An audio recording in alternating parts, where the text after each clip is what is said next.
திருச்சி விஜயனுடைய வருகைக்காக தயாராகிடுச்சு. எங்கு பார்த்தாலும் விஜய் கட்சி நிர்வாகிகள் வந்து அவரை வரவேற்கிறதுக்கு அப்படி ஒரு கொடி தோறந்தோட ஒரு உற்சாக வரவேற்பு கொடுக்க போகிறாங்க. உங்கள் விஜய் நான் வரேன் அப்படிங்கிற ஒரு டைட்டிலோட மக்கள் சந்திப்பு நிகழ்ச்சியை விஜய் தொடங்குகிறாரு. நாளைய தினம் திருச்சியில் தொடங்கப்படுற அந்த நிகழ்ச்சி வாரந்தோறும் சனிக்கிழமைகளில் ஒவ்வொரு நாளாக 3-4 மாவட்டங்களை சுற்றுப்பயணமாக போகிறாரு. அவருடைய ஒரு நாள் சுற்றுப்பயண அந்த தூரம் வந்து 112 கிலோமீட்டர்லேருந்து 125 கிலோமீட்டர் வரைக்கும் இருக்க போகுது. ஸோ ஒவ்வொரு சனிக்கிழமையும் அருகாமையில் இருக்கக்கூடிய அந்த 4 மாவட்டங்களை சேர்த்து கவர் பண்ணுறதுக்கு ஒரு சுற்றுப்பயண திட்டத்தை வகுத்திருக்காங்க. இந்த சுற்றுப்பயணமானது டிசம்பர் 20ஆம் தேதி வரைக்கும் தொடர்ந்து வாரந்தோறும் சனிக்கிழமை விஜய் ஒவ்வொரு மாவட்டமாக வரப்போகிறாரு. ஸோ அவரோட பிரச்சார அந்த யுக்தியை வகுத்து கொடுத்து அதற்காக ஒரு பிரச்சார வாகனத்தையும் புதுசாக வாங்கியிருக்காங்க. கிட்டத்தட்ட வந்து ஒரு கேரவேன் மாதிரி அந்த ஒரு மினி அந்த காரு, அந்த காருக்குள்ளே அனைத்து வசதிகளும் இருக்கும். கிட்டத்தட்ட 1 கோடி ரூபா மதிப்பில் அந்த காரை வாங்கியிருக்காங்க. அந்த கார் ஆல்ரெடி திருச்சிக்கு வந்து சேர்ந்துருச்சு. அவருடைய நண்பர் வீட்டில் இருக்குது அந்த காரு. நாளைய தினம் சென்னையிலேருந்து புறப்படுற விஜய் 10:30 மணி அளவில் திருச்சி வந்தடைகிறாரு. திருச்சியில் அவருக்கு ஒதுக்கப்பட்ட அந்த இடத்துல மட்டும்தான் போலீஸார் அனுமதி கொடுத்துருக்காங்க. அங்கிருந்து தான் தன்னுடைய பிரச்சாரத்தை தொடங்குகிறார் விஜய். அவர் வந்து ஏற்கனவே வந்து சத்திரம் பஸ் ஸ்டாண்ட் கேட்டாங்க, அங்கே கொடுக்கல.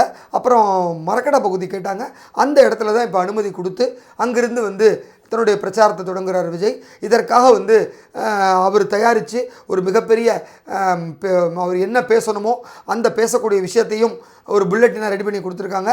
அதையும் பேச போகிறாரு. ஸோ திருச்சி மக்கள், அதை சுற்றுப்புறத்தால் இருக்கக்கூடிய பெரம்பலூர், அரியலூர் மக்களுக்கு என்ன வேணும், அவங்களோட குறை என்ன, அவங்க எதற்காக காத்திருக்காங்க இத்தனை ஆண்டு காலமாக, அவங்களுக்கு என்ன திட்டம் நிறைவேறாமல் இருக்குது, அது அத்தனையும் எடுத்து வைக்கிற வகையில் அந்த விஜயனுடைய உரை தயாரிக்கப்பட்டிருக்கு. ஸோ அந்த ஒரு விஷயம் நாளைய தினம் மிகப்பெரிய எதிர்பார்ப்போடு நடக்க போகிறது. தொடர்ந்து ஒவ்வொரு சனிக்கிழமையும் இந்த சுற்றுப்பயணம் இருக்கும். காலம்பர ஆரம்பிக்கிற அந்த சுற்றுப்பயணமானது இரவு 11லேருந்து 12 மணி வரைக்கும் நடக்கும் அப்படிங்கிற மாதிரி சொல்லியிருக்காங்க. ஸோ உங்கள் விஜய் நான் வரேன், அதான் டைட்டில். இதற்காக வந்து பார்த்திங்கன்னா வரலாறு திரும்புகிறது அப்படிங்கிற ஒரு டேக்லைன் கொடுத்துருக்காங்க. அதாவது 1967 அண்ணா வந்து தமிழகத்தினுடைய முதலமைச்சராக மாறினார். ஸோ காங்கிரஸ் பிடியில் இருந்த தமிழ்நாடு முதல் முறையாக திமுக தலைமையிலான, அண்ணா தலைமையிலான அந்த அணிக்கு வெற்றி பெற்று தமிழகத்தினுடைய அரியணை ஏறினது. அதற்கப்புறம் பார்த்திங்கன்னா திமுகலேருந்து பிரிஞ்சு வந்து எம்ஜிஆர் 1977 அதிமுகவை தொடங்கி தேர்தலை சந்தித்தார். அப்பவும் ஒரு மாற்றம் ஏற்பட்டது தமிழக மக்கள்கிட்ட. எம்ஜிஆர் முதலமைச்சராக தேர்ந்தெடுக்கப்பட்டார். ஸோ 67-77 ஃபார்முலா போல் இப்போ 2026லையும் வரலாறு திரும்புகிறது அப்படிங்கிற மாதிரி அவங்க அடிக்கோடிட்டு அந்த விஷயத்தை பண்ணுறாங்க. ஸோ வெற்றி பேரணியில் தமிழ்நாடு, அதுதான் அவங்க சேர்க்க அணி. ஸோ அவங்களுடைய அத்தனை கூட்டணியையும் இதில் கொண்டு வந்து மக்களை ஒவ்வொரு மாவட்ட வாரியாக, தொகுதி வாரியாக, பகுதி வாரியாக சந்தித்து அவங்களுடைய குறைகள்லாம் கேட்டு அதுக்கு ஏற்றார் போல் தன்னுடைய பிரச்சார பயணத்தையும் அப்புறம் தேர்தல் வாக்குறுதியையும் இடம்பெற செய்கிறதுக்கு விஜய் திட்டமிட்டிருக்காரு. ஸோ 2026 தேர்தலில் விஜய் கொடுக்க போகிற அந்த வாக்குறுதி இந்தியாவே திரும்பி பார்க்குற வகையில் இருக்கும். அதற்காக ஒரு பேஸ்மெண்ட் ஒர்க்கை தான் இப்போ பண்ணிகிட்ருக்காரு. ஸோ ஒவ்வொரு மாவட்டமாக போய் மக்களை சந்தித்து மக்களுடைய குறைகளை கேட்டு அந்த எல்லா குறைகளையும் சேர்த்து ஒரு அறிக்கையாக ரெடி பண்ணி அதை தான் தேர்தல் அறிக்கையாக கொடுக்க போகிறார் விஜய். அந்த தேர்தல் அறிக்கையை வந்து நான் தமிழகத்தினுடைய முதலமைச்சராக தேர்ந்தெடுக்கப்பட்டால் இது எல்லாத்தையும் 5 ஆண்டுகளில் முடித்து காட்டுவேன் அப்படிங்கிற மாதிரியான ஒரு வாக்குறுதியும் கொடுக்க போகிறார் விஜய். அதற்காக ஒரு மிகப்பெரிய பிளானோட தான் நாளைய தினம் திருச்சி மக்களில் சந்திக்கிறாரு. ஸோ காவிரி கரையில் திருச்சி மக்களை சந்திக்கக்கூடிய விஜய்க்கு மிகுந்த வரவேற்பு கொடுக்கறதுக்கு அவங்களுடைய கட்சி நிர்வாகிகள் தயாராக இருக்காங்க. இதற்காக திருச்சி மாவட்ட நிர்வாகிகள் மட்டுமல்ல, அதை சுற்றி இருக்கக்கூடிய மற்ற 3 மாவட்ட நிர்வாகிகளும் விரிவான ஏற்பாடுகள்லாம் பண்ணியிருக்காங்க.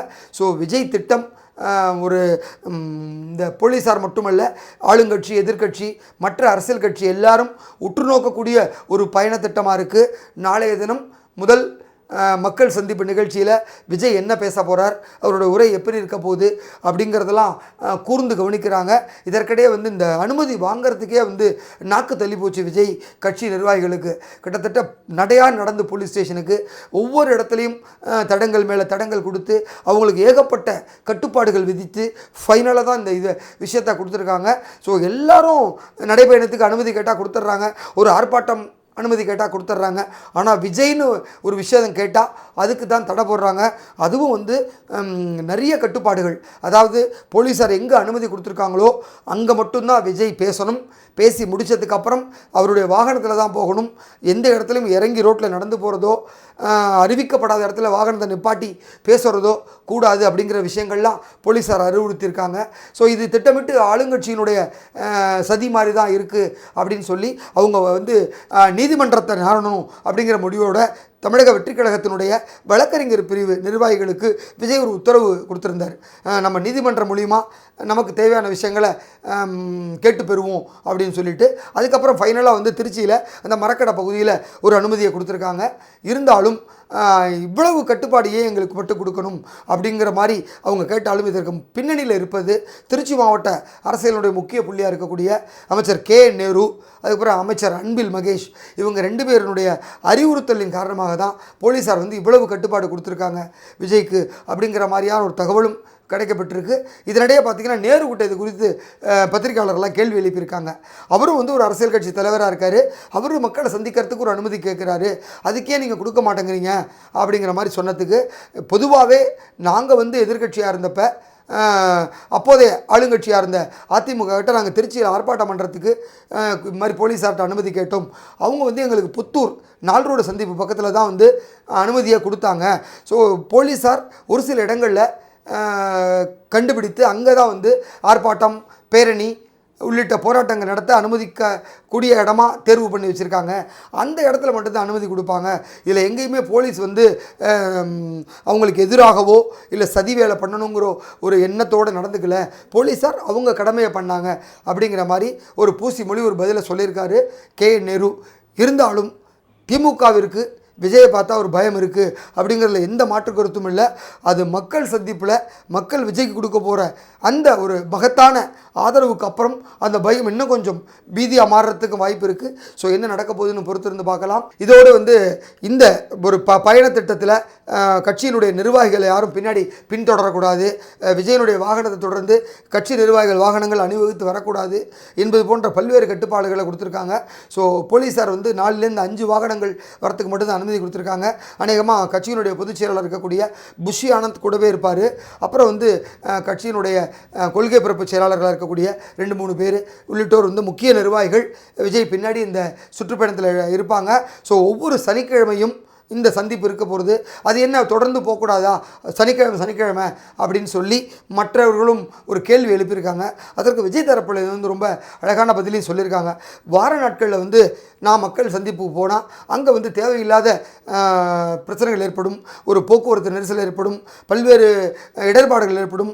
அதனால் வந்து அலுவலகத்துக்கு போகிறவங்க, ஸ்கூலுக்கு போகிறவங்க, ஆஸ்பத்திரிக்கு போகிறவங்க, ஆம்புலன்ஸில் போகிறவங்கன்னு பல்வேறு தரப்பட்ட மக்களுக்கும் பாதிப்பு ஏற்படும். அதுமாதிரி அவங்களுக்கெல்லாம் பாதிப்பு ஏற்படக்கூடாது அப்படிங்கிறதுனால தான் வாரத்தினுடைய விடுமுறை தினமாக இருக்கக்கூடிய சனிக்கிழமை தோறும் இந்த பயணத்திட்டத்தை நடத்துறதுக்கு நாங்கள் முடிவு பண்ணியிருக்கோம் அப்படின்னு சொல்லி இப்போவே மக்களுக்கு நம்மளால் கஷ்டம் வரக்கூடாது, தொல்லை வரக்கூடாதுன்னு நினச்சி அந்த மாதிரியான ஒரு விஷயத்தை பண்ணுறதுங்கிறப்ப மக்கள்கிட்ட அதுக்கான ஒரு அங்கீகாரம் கிடைக்கும். நிச்சயமாக விஜய்க்கும் அது ஒரு அங்கீகாரத்தை அந்த தமிழக மக்கள் கொடுப்பார்கள் என்ற நம்பிக்கை அவருக்கு இருக்கிறது.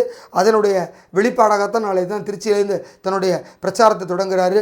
ஸோ காவிரி கரை பல அரசியல் தலைவர்களை உருவாக்கிய திருச்சி காவிரியிலேருந்து விஜயனுடைய முதல் இந்த பயணம் தொடங்க போகுது. நாளைக்கு என்ன பேச போகிறார் அப்படிங்கிறத பொறுத்து வந்து பார்க்கலாம். நன்றி.